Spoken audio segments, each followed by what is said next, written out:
Hello, welcome to the James Cooley Show. It's your life. I'm your host, Dr. James J.C. Cooley. And wow, we got another fantastic show coming your way.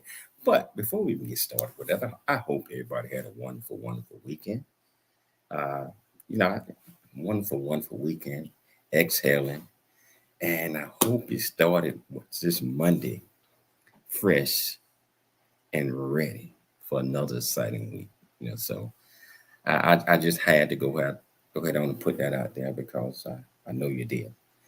So I'm excited about this show today. I'm excited about the guests. I met this guest back in December at an award ceremony, and she is doing so many great things and traveling around the world, movie star, movie producer, etc. Educator, teacher, her own podcast, her own show.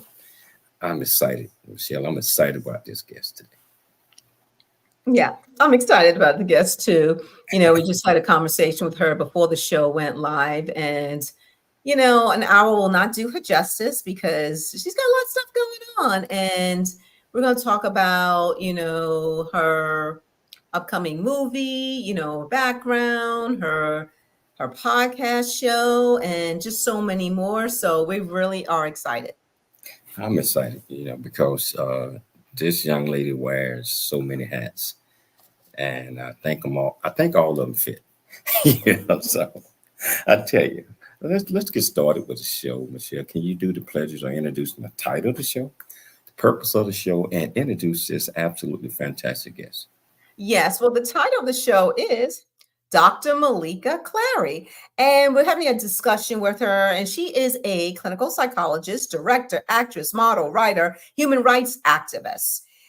She's going to talk about her movie, The Three Corners of Deception, and her podcast show, and she's kind of talk about, her role as a clinical psychologist. So let's talk a little bit about guests today.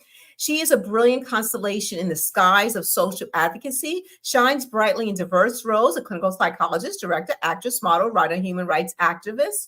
Her narrative is a compelling tale of survival, tinted with love and forgiveness and bathed in the soft, warm glow of compassion. The echoes of her journey reverberate from her humble beginnings in 1998 as an office manager, charting a trajectory of profound commitment to changing lives for the better. This commitment found solid ground in 2001 when she became a beacon of hope at the Hildebrand Shelter and in Transition Shelter, helping victims of domestic violence, individuals battling addiction, and those affected by HIV. This was where she honed the values of compassion and forgiveness, embedding them in the cornerstone of her advocacy. Please welcome to the show, Dr. Meleeka Clary. Thank you, Dr. Michelle. Thank you for that introduction. Thank you, Dr. James, as well. Thank you for having me as a guest. I really appreciate it. Thank you again. We're excited about having you as a guest. First of all, I want folks to know who you are, so we're going to show a little tad bit of something. This is the Dr. Meleeka Clary Show. Dr. Meleeka has a background as a clinical psychologist, actress, director, model, and human rights activist. The Dr. Meleeka Clary Show will help move you towards bettering the quality of your life with positive psychology. What do you do? We all are humans. Being grateful for the small thing. Me as a person, a little bit of everything. I just look at myself as someone who tries to take the positives. Like I said, it was a whole bunch of people. It's not something I can let stop me. When I finally surrendered to my addiction. Trying to stay balanced because I recognize that I will. Thank you for tuning in, friends. I really appreciate you.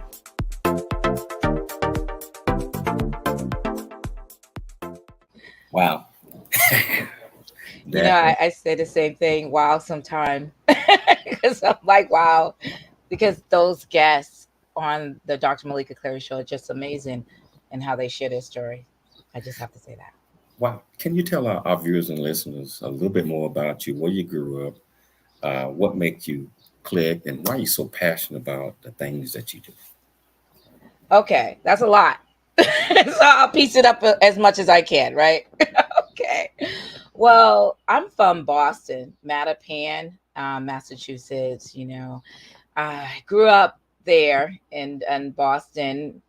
You know, I have to say, when you talk about, you know, where I'm from, Almar, everyone who's from Mattapan, they would know what I'm talking about. Almar Street in Woodhaven, because my dad lived on that street as well. And, you know, where I came from, this is when we still was going outside to play.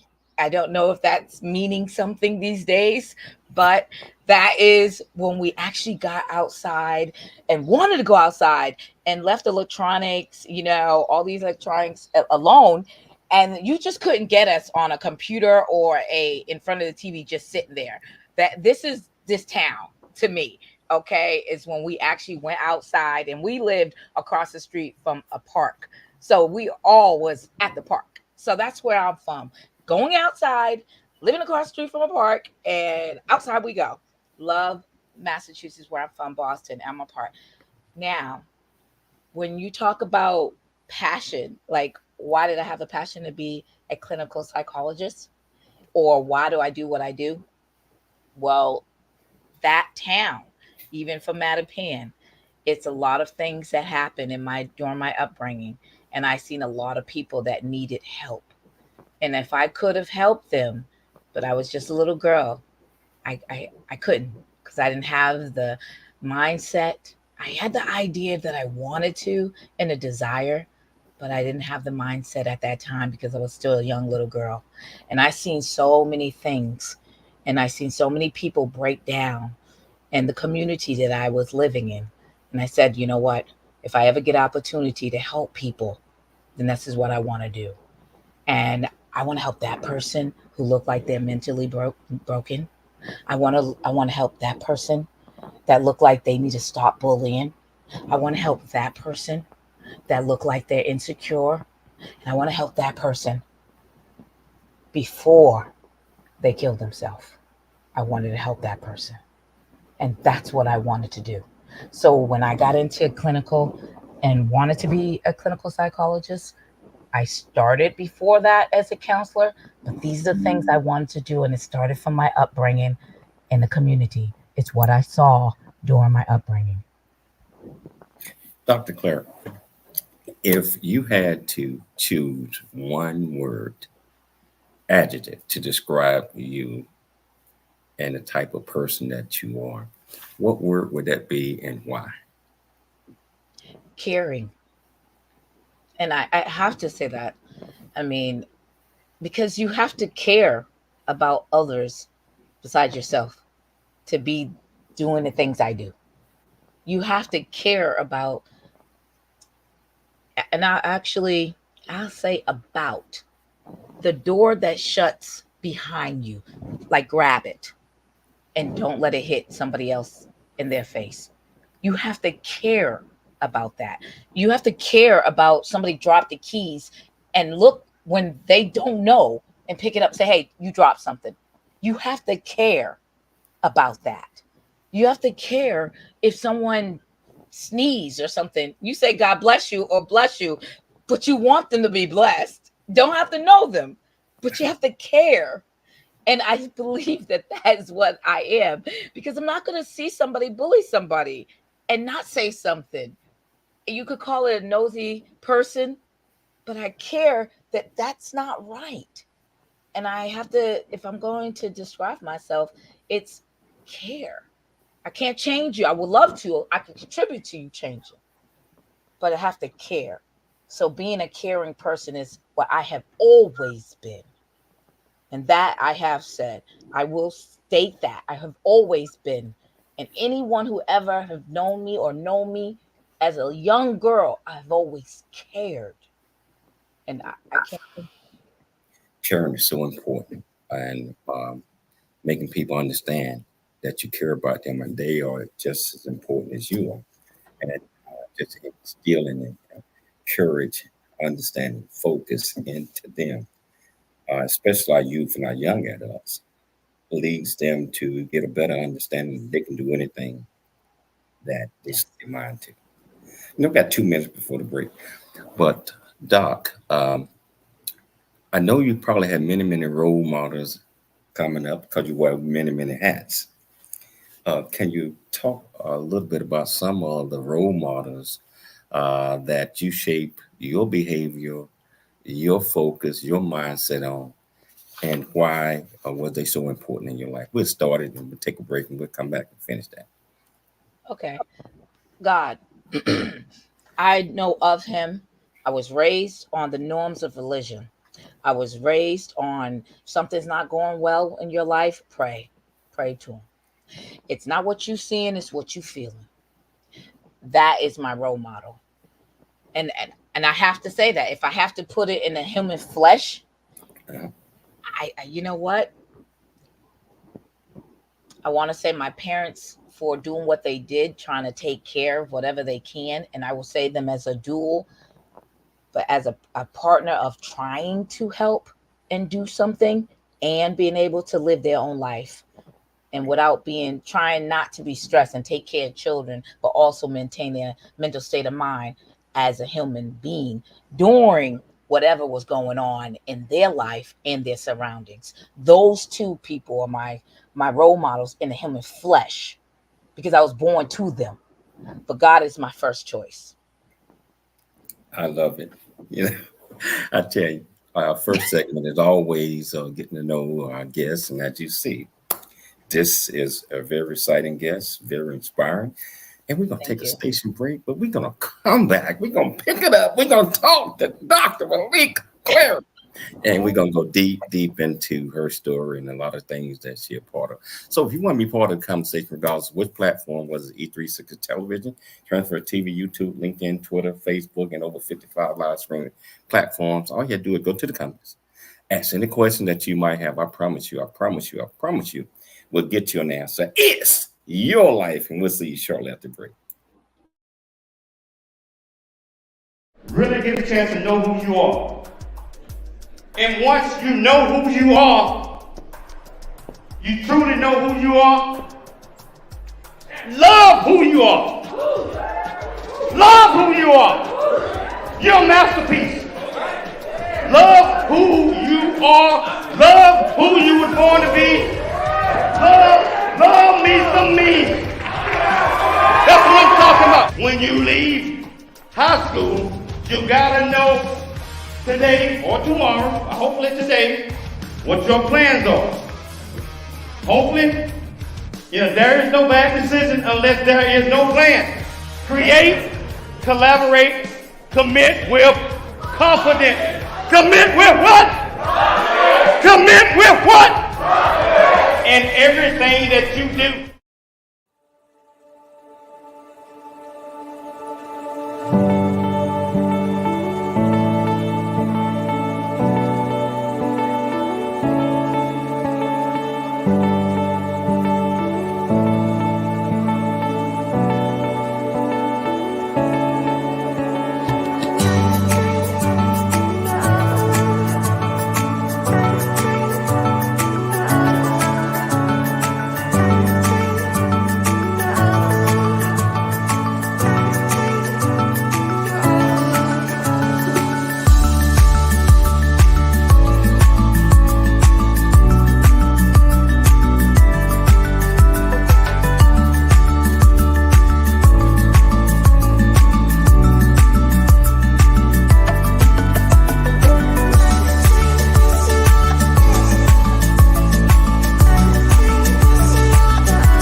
Hello, welcome back to the James Cooley Show. It's your life, and I tell you, just getting an understanding of Dr. Meleeka Clary, and some of the things that was instilled in her that make her the person that she is today, and being able to wear all these different hats and being able to wear them all well, and being able to deliver a message of caring, like what she said, the adjective that she talked about herself is because it all starts with caring, and caring starts with caring about yourself. First, you care about yourself, so you would instill that into you, so you can share that caring with other folks. So, hey, Dr. Meleeka, Absolutely. as a clinical psychologist, have you learned anything about yourself that you pass to your patients and your clients on making them develop or helping them develop a mindset that's going to make them successful? That you can change. And I think that's important, that people need to understand that. Some people think that, what happened, that they can't change it. If you're breathing and you're living in this life and you're still able to take a step, that means you still have an opportunity to change the situation. It's not stuck. And that's what a lot of individuals think. They think they're stuck. You're not stuck. It's like this. I believe that if you stay at something, you achieve it. Don't give up. But here's another thing I want to add to that. Okay, if you do give up on something and you try something else, there's nothing wrong with that either. Just go ahead and try it. I mean, as you heard the introduction, I've tried several things. My hand is in the cookie jar on many things. So that means that I like to try different things. Am I going to keep myself down or kick myself down just because that didn't work out? No. That means because, okay, maybe I got bored with it, or maybe I just was like, okay, I change it. If it's not that deep for you mentally, then it's not a loss. I think we're so hard on our mindset that we just don't give ourselves a break. Give yourself a break. Maybe, and also you might come back to that situation again. And I think that's what people do. They don't understand, like me. I never went to school for acting. Never. It was a natural thing. Somebody saw it in me. I left it because I didn't want to do something that somebody else wanted me to do, or so many people wanted me to do. And I left it. And I was like, I'm good.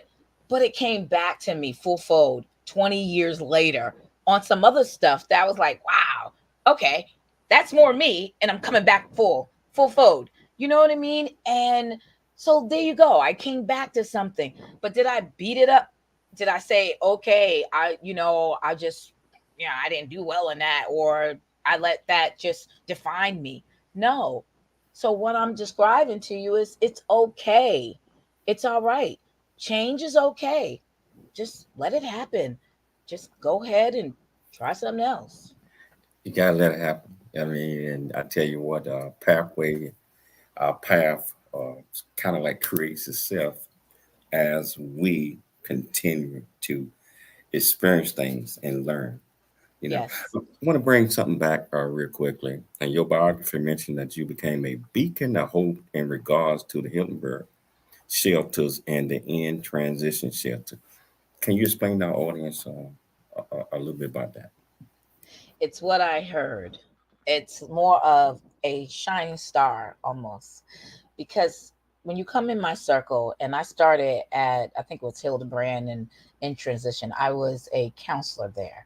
And many people had challenges with addictions. Didn't matter what addiction it was an addiction, and it was keeping them from moving forward. I didn't judge them. I believed in them. When other people just turned their back, and some people just either they killed the bridges, you did something and people just didn't believe you. There's many people that don't want to believe a person that have an addictive behavior, because they're known to do things that's kind of not favorable because they're feeding their addiction. I didn't judge them. I still looked at them as, okay, human error. So you did something. You're trying to get help for it. I didn't have that look that it was like, okay, I've heard this before. I didn't have that. I didn't look at them like down at all. I looked at them as it was the first time I met them. And I didn't. And the first time I heard this story, and I just had a positive attitude. What do you want to do? And how can we help to try to help you do just what you want to do? And that is why I've been called the beacon of light. At least that's what I heard. So I use that because I think that's so important to look at that. And so that's really so I utilize that a little bit. Wow. So you know what? Let's talk about your movie. The Three Corners of Deception. Can you tell us the backstory of this movie and why did you make it? All right. Well, Three Corners of Deception was based on true events. So I played myself in the movie. Mm-hmm. It was never a movie that was really going to be played out the way it was played out. Like, it wasn't supposed to be about a divorce and custody or anything like that. At least that's not what I wanted my first movie to be like. But because of so many things that happened to me, judicial wise, and I want to say there was corruption in the judicial system. And so I ended up making a movie that would cater to explaining what happened to me. And it happened to be during my divorce and custody battle, but it had nothing really to do with that relationship. It had something to do with the corruption that was happening, because I guess they could call it the good old boy network. I'm not a lawyer. Mm-hmm. I know the law. I've got different degrees in law, but I'm still not a lawyer. But the person I was married was a lawyer. His friends were judges and lawyers. Unfortunately, the entourage of his friends got involved in my marriage or divorce, and it became really political in a way.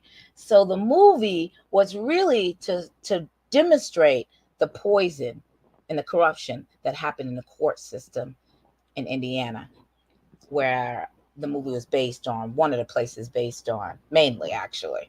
And that's why I made that movie. The Three Corners, you have to see the movie to understand why the Three Corners is so important. But it does start off with a romantic kind of like love story.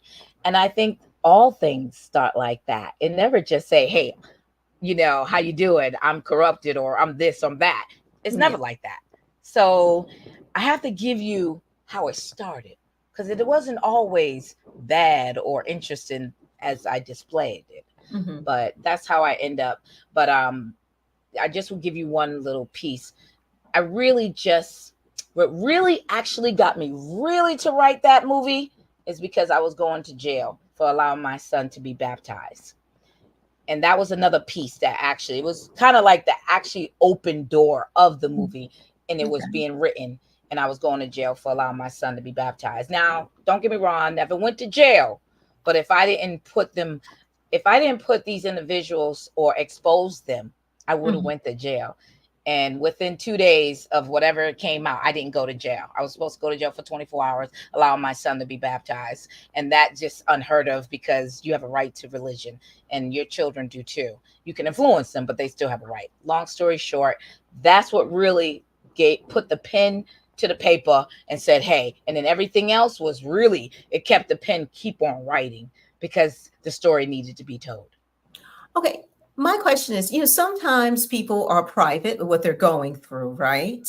And they don't want to, let's say, write a book about it, do a movie, or etc. What made you decide, I want to share this part of my life with the public instead of keeping it to yourself? Of course, the people involved in the situation, they knew about it, but why did you come to that conclusion? I need to share this with the public. Because there was things that the court system, these judges and lawyers were doing behind the scenes that I would keep it private, because we had closed hearings and there was no public to come in that room, because there were things that they were doing that was like, it didn't make sense. Like, why did you write that? And why did you do that? And why did that happen? With so many whys. But I was keeping quiet because I was believing in the system that you guys are being straightforward. What you're doing was right, but it wasn't right. And they kept doing it and kept doing it. And what they were saying, what they were writing was not correct. And it was just like, wait a minute, this is not correct. This is not what happened. And it was just like, it was almost like trickery in the court system. They were, they were doing things that did not make sense. And it was just like playing tricks on your mind. And I saw that. And a lot of people won't catch that. If you don't know the system the way I do, you will not catch it at all. Because you think about it, you got judges and lawyers, they write stuff.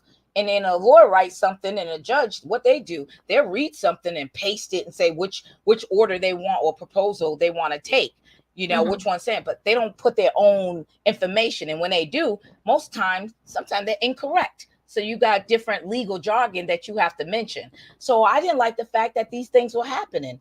And then it was happening so much. And it was just like, you know what? I can't be quiet about this anymore. I was never on social media, never even thought that I needed to do that. But here's the thing about that. It helped me to release what I was going through. Because if I did not, then I would be insane. Because the way they were attacking me was mentally. It wasn't like physical. It was mentally they were attacking me. And it had to do with my child. And, if you have any children, you love your child. And that's a mental problem there. That's, you can lose your mind because you can't believe that the love that I have for my child, that you're abusing me because this mother loves her child. And I'm fighting for what's right, not what you're doing. And you're using your power because you're trying to actually silence me. And I hate to say this, and I will say this because it has some type of validity to it. As a Black woman, we are known to be this, hey, you are boisterous. And in that community, I was known to be very boisterous as a Black woman, and I needed to be silenced. And that's what happened in that community. And Hamilton County court system. And I didn't like how they was treating me. They didn't treat me with the respect I should have got just for fighting for my child and giving what's right. They fought on me because how dare you question us? How dare you utilize the options of court options that you have? If you appeal and you didn't get something, you appeal. To a higher judge. That's my remedy. There was nothing wrong with me doing that. That's the right that you have as a civilian. And that's what was happening. My rights were being taken away from me and beaten and beaten and beaten. And it was just like, all right, seriously, I can't do this no more. So I had to bring it to the public. And that's what I did. I brought it to the public and I opened my mouth and I had to talk. I had to. I didn't see no other way. And I did ask God about it. And he had me out there protesting by myself for a second. And then I got some people helping me out. But he said, go, because this is not right. And I ran. That's all I could tell you. That's, I'm a little curious. You said that they was trying to put you in jail for having your son baptized. Absolutely. Can you go into that just a little bit? Yes. Oh, yes, exactly. Well, my ex-husband is an attorney, and he didn't like the fact that things were going on and in the court. So what he did is he wrote something in the court system and said, well, she baptized her son, our son. And nothing in our divorce decree says I couldn't baptize, not even him. He could baptize, he could do whatever, nothing like that.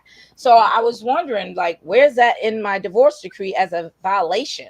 So he wrote something, but the judge, he wrote something even worse and said, oh, she's going to go to jail for allowing her son to be baptized. And mind you, it wasn't even something that happened that day. This happened 2-3 years ago prior to that day. So I knew it was game that they were playing on me, that it was just like, okay, so they're mad because I appealed on them several times, and I got rid of judges several times for being lazy judge, they would call it. And so this is the way they were punishing me, doing things that thought that this was going to ride out. It didn't ride out the way they wanted to, because I filed a lawsuit, a tort claim against the judge because there's something else that he did that wasn't really right.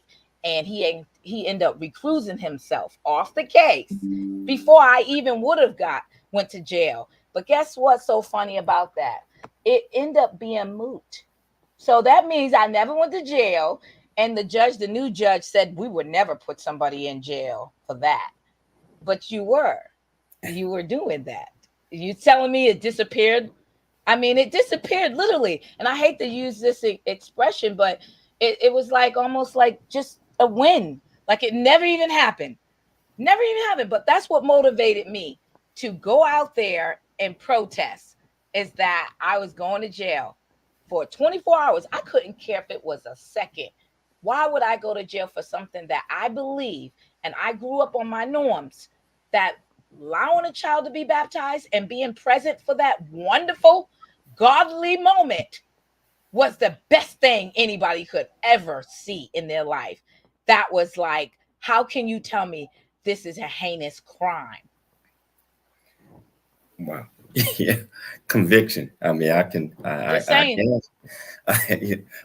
say that if we believe in something, we're willing to stand by regardless of that's right. any other circumstances. We're gonna take a station break, but we're gonna come back because this is getting exciting.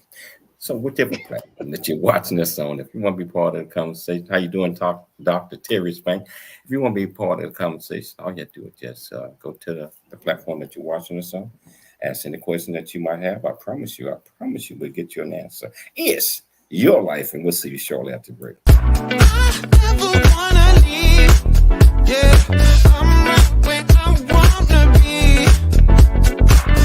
We got something you and me. And I can't get rid of this feeling. Just like a magnet, we're just like a magnet. The things we have can be taken for granted. Now I know that it has always been you. I can't help it, I'm so drawn to you. Just like a magnet, we're just like a magnet. The things we have can be taken for granted.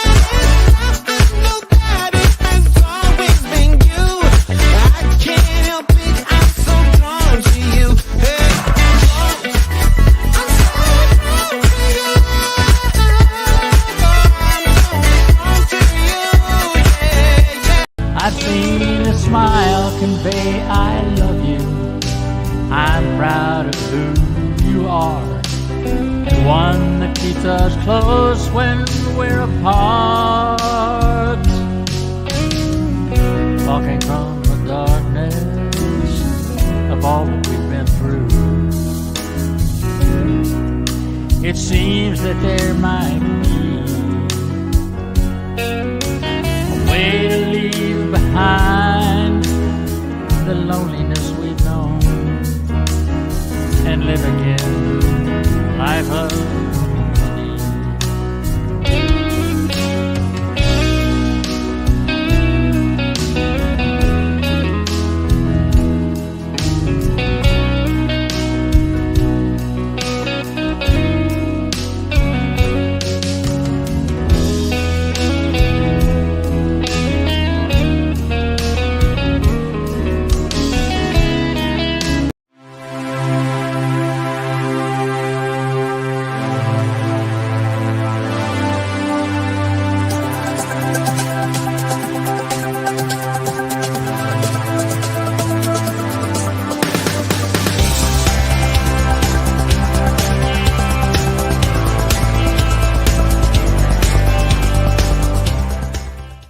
Dr. James J.C. Cooley from the United States of America, and I am here to just say, first of all, I'm so happy and honored to be honored to be in the Coffee Book 2023, Unified Brain Z and the other organizations. Thank you so much for giving me an opportunity to be a part of this collection.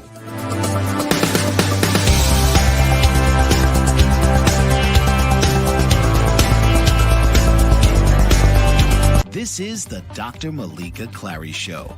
Dr. Meleeka has a background as a clinical psychologist, actress, director, model, and human rights activist. The Dr. Meleeka Clary Show will help move you towards bettering the quality of your life with positive psychology. What do you do we all are humans?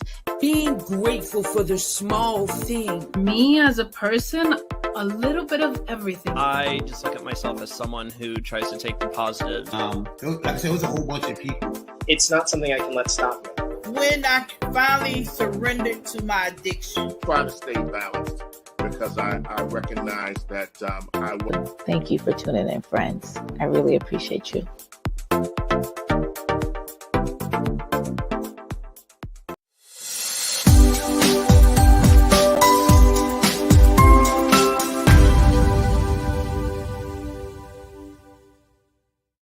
Hello, welcome back to James Cooley Show. It's your life and Dr. Meleeka Clary, the Dr. Meleeka Clary Show. We're gonna get around to that in a few minutes and start talking about her show. But I want to go back to the movie. When you was putting the movie together, where did you run across any challenges? Casting challenging, producing it, putting it together. Can you tell our viewers and listeners a little bit about that? Yeah, did I?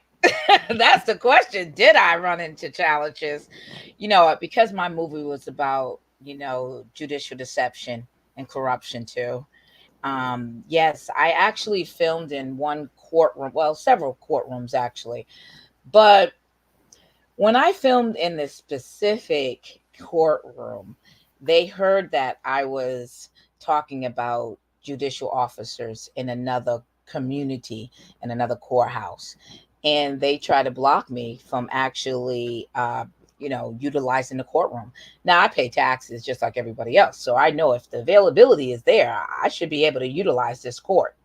And it was, but they were trying to stop. Now, I had like 34 actors and actresses coming from all over the place. And it was already money that the promoters already spent. So it was like, okay, what are you talking about? We already had a contract that you said I can use this court. It was available. What? And they were really, the prosecutor, they were really trying to stop me. And I was like, why? Well, because you're talking about people over there and we don't want no part of you. I said, this got nothing to do with you. I mean, it's a movie, but hey, it was part of the Good Old Boy Network. They was trying to block me from doing that, hook up their friends. Well, like I always say, there's good judges, bad people, good people. And the judge at that courthouse was like, I'm not going to be a part of that. See, it wasn't him. It was actually a prosecutor and a lawyer who was really trying to say, nah, I seen your trailer. You're not going to be a part of it. We're not being a part of this. You're not going to do it here. Like, really? The judge over there said it was okay. So he intervened and said, I'm not going to be a part of that. You know what? Meleeka Clary, she's going to be able to finish her movie. She started and she's going to finish. And I am not going to be a part of that. And that is when I started looking like, you know what? Not everybody is all about that Good Old Boy Network. And I said, that's what I'm talking about. That judge he was like a light to me because I said, you know what? I love that because he stood up and said, I'm not going to be a part of that Good Old Boy Network. I'm not going to be a part of it. And I just love the fact that he did that. And I successfully finished those scenes. And it came out wonderful. Some of our court scene is just the best. And I just was very, very happy and content with that. That was one obstacle, which was actually a really big one. I mean, but we had a lot of different actors and actresses that had different personalities. They just clashed. Everybody want to be a diva, and not men or women. And it's true. I mean, I don't let fame or anything like that get to me. It's like, okay, all right, thank you. I'm cool. Move on. But a lot of these actors or actresses, they weren't known. And if I had to put a label, because society does, they got A actors and B actors and all that, and they weren't known to be A actors. So to me, I was like, why act like that when you shouldn't, and you shouldn't act like that. You shouldn't treat other people, bad when they're trying to display your great talent. And I have to say, everybody in that movie had great talent. It's just that some people didn't meet the big screen. because their personality was clashing with other people. It wasn't just me, it was other people. And like I said, I care about people. And if you make other people feel uncomfortable and you're not caring about other people, really don't want you in the movie. And if you are in the movie and you made it, I'm going to cut your script down and just get somebody else or in your scene, because that's the luxury of being a writer. And that's the luxury of being a director. And that's the luxury of being the controller of your own movie. You don't have to have somebody in your movie, and you don't have to display their talent. If you're a bad aid to the bunch, I don't need to highlight you, because that's not what I'm going to do. And we did go through that. And don't get me wrong, the movie could have been over. People were doing some really interesting things to people who wanted to show your talent. They were just being like blackmail. There was a lot of that going on. It was just like, really, you're in the scenes and you feel like you have that much power to go ahead and say, if you don't do what I want you to do, I can't finish your scenes. Well, okay, well, people die in movies too, but they don't understand. I'm just gonna be honest. You talking to the writer. I don't have to have you in the rest of this movie. I know how to write, okay, inside. So we're in your situation real quick, because it's not fair to do that to somebody when you have passion to see your creativity and vision. And my movie, and I'm not sure if you know that, my movie hit 7 states and 12 theaters on the big screen. So some of these people never even made it to the big screen, and I actually did that for them. I had 161 people in this movie, and I put them on this big screen. They got to go to New York, California, Boston, big places. And we're not even talking about all the film festivals. That was on big screens too. 86 recognitions all over the countries. People saw you, saw your talent. So when you start talking about independent films makers and start putting them down, you think about what Dr. Meleeka Clary did for those people. And I hope those people are hearing me, because you should never put people down. I mean, I'm just being honest. You should never put people down and doubt what they can do for you, because you never know. I was trying to display their talent, because everyone in that movie had wonderful talent. It was captivating. I wish I could have. I mean, if there was a budget, I would have did it. Like, it just wasn't there. I did the best I could, and I displayed the talent as much as I could. And my promoters, my team, the actors and actors, we did the best we could. We did the best we could. I see we got Dr. Balladera said that's the luxury of being in charge of your movie in your life, and that's what it's all about, is being able to not only showcase your stuff, but also other folks that are talented and that understand, that fits their role in the movie. So we're gonna take a quick commercial break, and we're gonna come back and we're gonna pick it up again. We're gonna talk about your podcast, your television show when we get back. So whichever platform you're watching us on, if you want to be part of the conversation, all you have to do is just go into the comments, ask any question that you might have, and I promise you we'll get you an answer. Yes, your life, and we'll see you shortly after the break. We live in a world today that people don't even care about how people see them. Don't realize that we can affect an entire generation and build our character. But you gotta do it with these 4 C's. Create, collaborate, then you commit with confidence. Create, collaborate, then you commit with confidence. It's the 4 C's.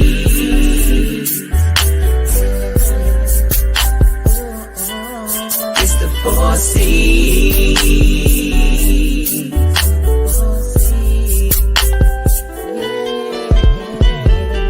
In this life you are gonna grow, but there's things in this world that you gotta know. To be the best that you can be, you wanna grow real big into a strong tree. To be who you were created to be, the one who's gonna leave a legacy is you. But you got to have these 4 C's.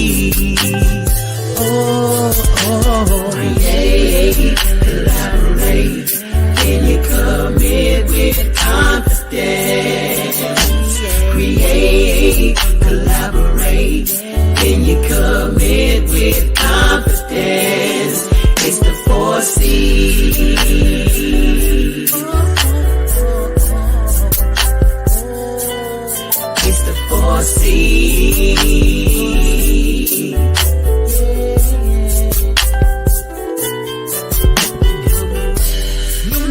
Heaven Abounds in You takes you on an inward journey of discovery that dramatically transforms your outward experience of life. Discover the power of belief. Utilize it in connection with science to create a vision of meaning and purpose that pulls you forward. Let go of the meager me to discover the magnificent me. Let go of your painful past and live life free from fear, worry, and stagnation. Experience an abundant universe as you powerfully create happiness, relationships, health, and limitless opportunities. When you heal your mind, all things are possible.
Hello, welcome back to James Cooley Show. It's your life, and I am thoroughly enjoying this guest that we have here today. I mean, you can just tell, just listening to how excited she is, and you know, look at that smile. Look at it. I mean, it just shows. You know, so it must have took courage to stick by your conviction, even going and even it's like, okay, if you lock me up, but this is what it is.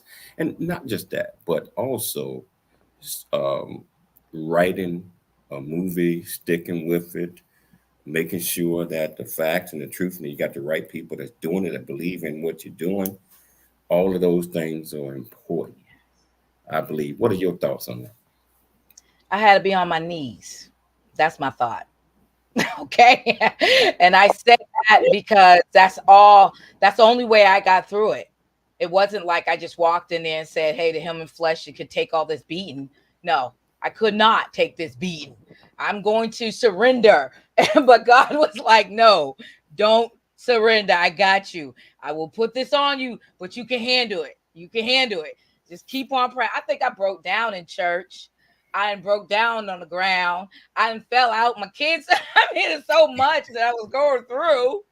I think I had 15 hours. I remember when one of my aunts was passing away, and there were things just crumbling down. And I had 15 hours of driving to come up with a solution. And I asked God during that drive from Boston all the way back here and said, what do you want me to do? I don't know. This don't make no sense. It took me 15 hours to figure it out. Okay, because that's how long it took me to drive. So I did figure it out, but I was left like with no clue. And I can't take the praise for that, because if it wasn't for God and my belief mechanism, I wouldn't have got through it. No, because the human flesh could deal with things. But this is what I have to say by the 50 years of me living, is that we never know what we can take, you know, how much we could take. We can take a lot. We're just not aware of how much we can take, because it feels like we can't take it. Let's take it away. I can't deal with it. And this is just a movie. I can walk away and shut the door. I'm good. But like I said, it was more than a movie. So if that door had a little bit crack and I could find a way to fix something, then it wasn't over yet. That was it.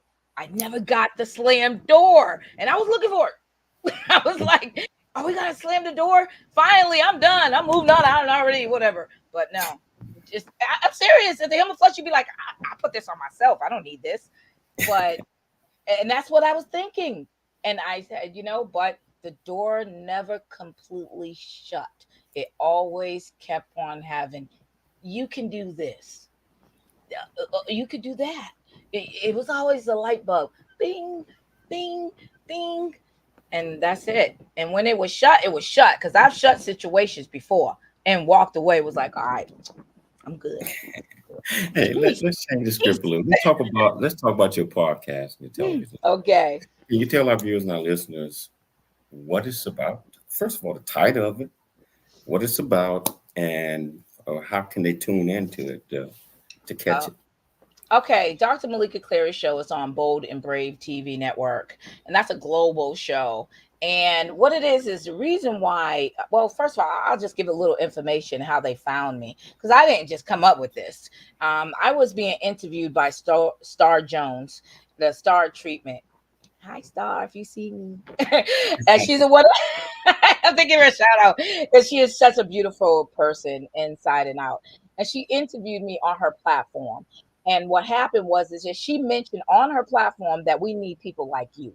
And a week later, that's when Bold and Brave reached out to me because they saw her show with me and offered me a deal and say, hey, you know what? Do you want your own platform? And I said, well, I'm rough around the edges. And I say, I'm not political in that way, but I do voice my opinion on certain things that I do because I've been through a lot of things. We want you just the way you are. That's why we want you. And I said, ooh, okay, good. And you know what? When you listen to the title, Bold and Brave, I said, oh, that's me, right? All day. So there you go. That's how I opened the door. But my development of the show was based on positive psychology because it's not just about the criminal justice or the judicial system. It's also about positive psychology. It's about filmmaking. It's about, things that happen, in everybody's day and challenges and testimonies. It's about a lot of things that go on in one person's life. And I like how I came up with this, this concept of sharing and caring, I will say, is because I interview a lot of people on my platform that's been through a lot of things in life. And they come on this show and they share their stories. But the main thing about my show, it's not about you being a celebrity. It's not about you being a doctor. It's not about you being an actor or actress. It's about you being a human being. And who do you identify yourself as? That is how I opened the door, because I know about all this other stuff about you because people could read about you and I did my homework. So I know a little bit about you. But what I really don't know is who do you identify yourself to you? And I say that in many ways. And I ask that question in many ways because believe it or not, a lot of people don't identify themselves as what they do. They might say something else, or they don't even know the identification of oneself. They could be living for somebody else. And it's true. I mean, you just don't know. And I give you this example because if you have this person that was a carpenter, right? Oh, the father's a carpenter. Son's supposed to be a carpenter. The son's supposed to be a carpenter. But did the son's son wanted to be a carpenter? The son wanted to be an actor. Okay. So he's just following the pattern of what everybody else and didn't want to break the chain. And then you find out later he didn't like that. And that's what I don't like, because you find out how their mental state of mind had diminished. And you find out that this person didn't even like who they were because they wasn't living their truth. Imposter syndrome is what we call it. Hey, we're down to about a minute, a little bit more than a minute of the show. Can you tell people how they can get in touch with you, watch your show, and let's reach out and just say hi. All right. You can find the Dr. Meleeka Clary on Bold and Brave TV network. That's an every Thursday show, 2:00 Eastern Standard Time. You can Google me. Just put Dr. Meleeka Clary, Meleeka Clary, Clary. There's a lot of social medias out there. Find which one. But if you really want to know exactly how to find me, just Google me. And I say that because I have been hacked in so many different ways. So I really don't know where I'm at and what's going on. But I know Google has always been faithful. So just go ahead and type that Dr. Meleeka Clary and find me on Google. I am there, and good luck in searching on the social medias, because I never know what is going to work and how, if it's suspended or I got to find out. I can't tell you, but also my website, drmeleekaclary.com. Thank you again for everyone who has been sharing my information too. I do want to give that. And thank you again for you guys having me on your prestigious platform. I really appreciate it. Thank you so much. You've been an absolutely fantastic guest, and I got to have you back on again, if your schedule permits. So I want to thank you for taking the time to come on the James Cooley Show. It's Your Life. I'd like to thank Dr. Michelle Cooley for putting together another absolutely fantastic show. But thank you, Michelle. Most importantly, I'd like to thank our viewers and listeners for taking the time to tune into the James Cooley Show. It's Your Life, Monday through Friday, 12 p.m. Pacific Standard Time, and also syndicated Sunday on radio, KCBQ AM 1170, FM 96.1, and every major podcast. So always dream big, think big, and be big at everything you do. We'll see you tomorrow, same time, same place. It's Your Life. Listen.